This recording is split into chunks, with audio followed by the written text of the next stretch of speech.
Itulah uang dalam pengertian kapitalis. Karena uang itu omong kosong.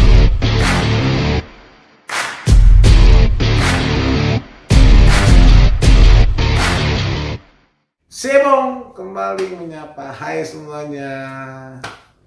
Kali ini Sebong mau berceloteh tentang uang itu omong kosong. Saya ulangi, uang itu omong kosong.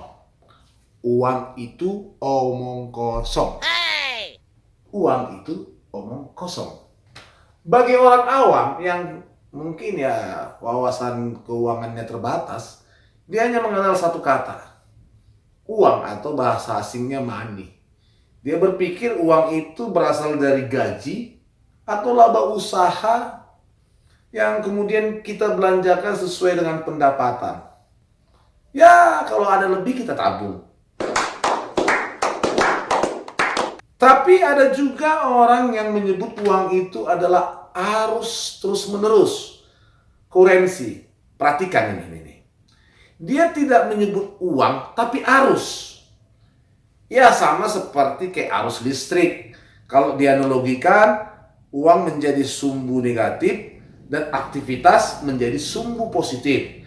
Karena adanya sumbu positif dan negatif, maka terjadilah arus listrik yang menimbulkan energi.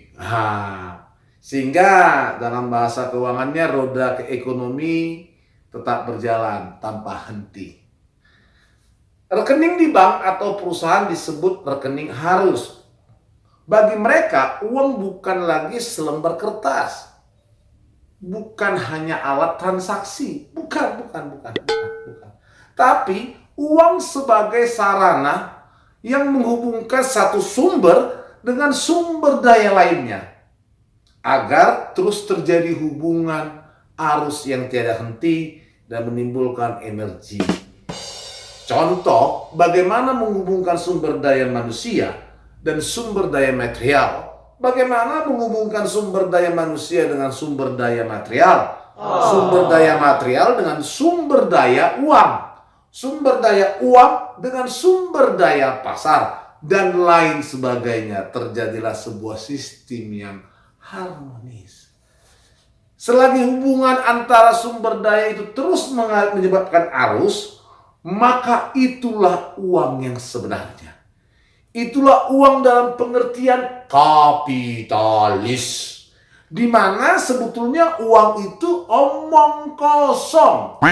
Uang itu hanya sarana pemacu distribusi kapital untuk terjadi beragam aktivitas terbentuknya peradaban.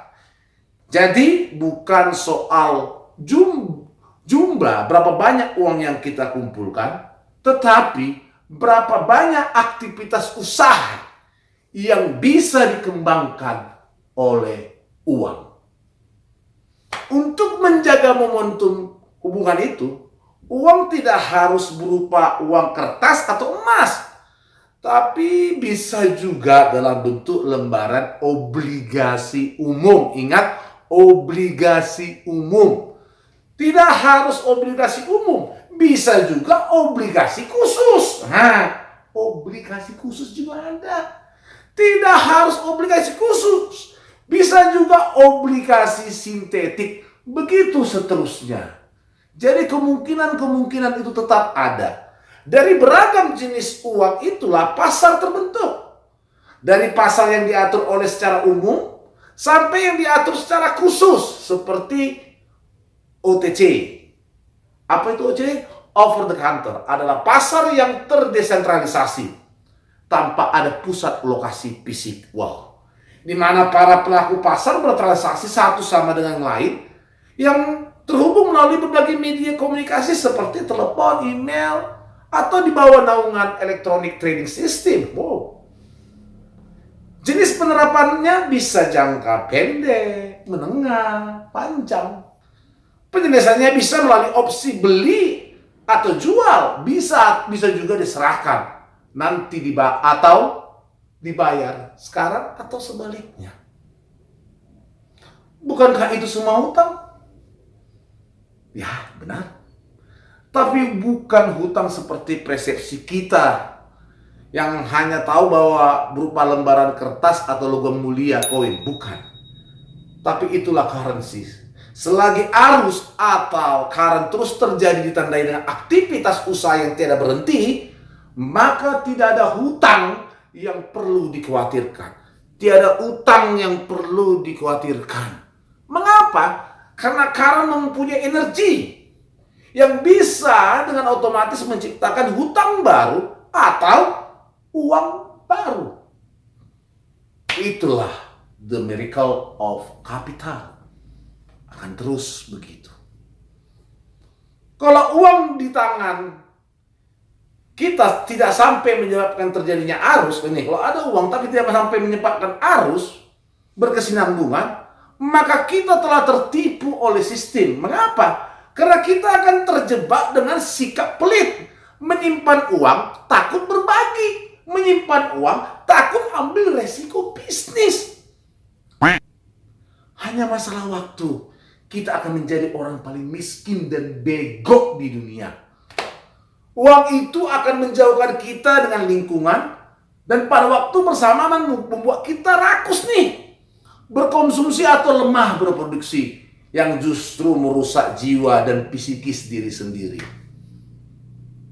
Jatuhnya sejumlah negara di belahan Eropa banyak disebabkan karena generasi yang tertipu dengan uang.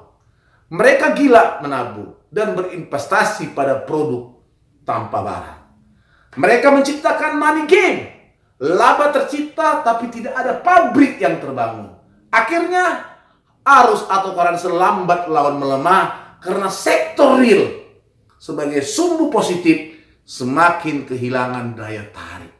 Karena pertumbuhannya kalah cepat dengan tumbuhnya uang. Wow, neraca itu kayak gini loh.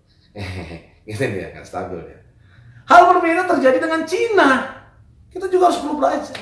Di mana keseimbangan antara sumbu positif nih dan sumbu negatif terus terjaga dengan baik. Sehingga melahirkan ekonomi imbalance. Ekonominya balance. Kenapa? Nih neracanya gini nih. Nggak ada gini-gini. Karena itu berapapun hutang. Ingat, berapapun hutang negara itu bukan menjadi masalah.